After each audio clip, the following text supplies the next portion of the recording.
माँ काली के जन्म की कथा।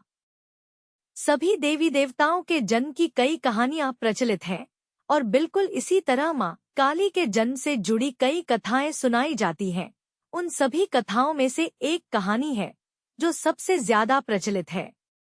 बात उन दिनों की है जब एक शक्तिशाली राक्षस दारुण का अत्याचार तीनों लोकों में बढ़ गया था।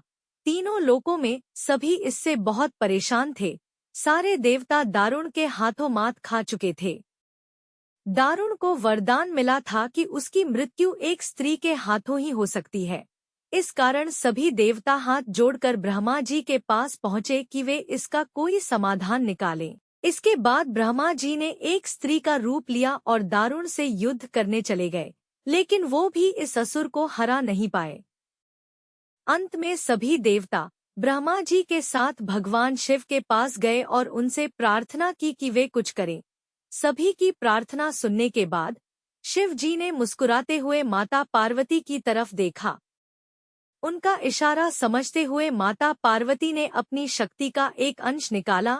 वह एक चमकता हुआ तेज था जो देखते ही देखते भगवान शिव के नीलकंठ से होते हुए उनके शरीर में प्रवेश कर गया।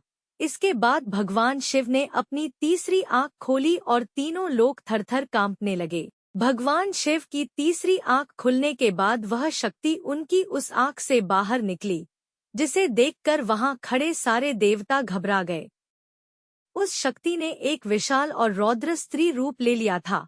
उनका रंग रातसा काला गहरा और जुबान खून जैसी लाल थी। चेहरे पर आगसा तेज था और माथे पर तीसरी आंख थी।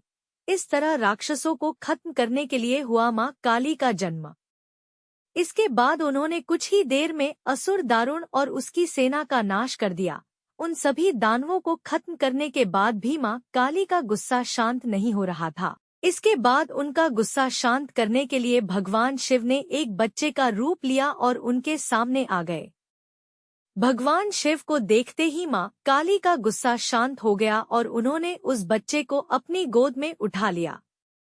Thank you for listening this story.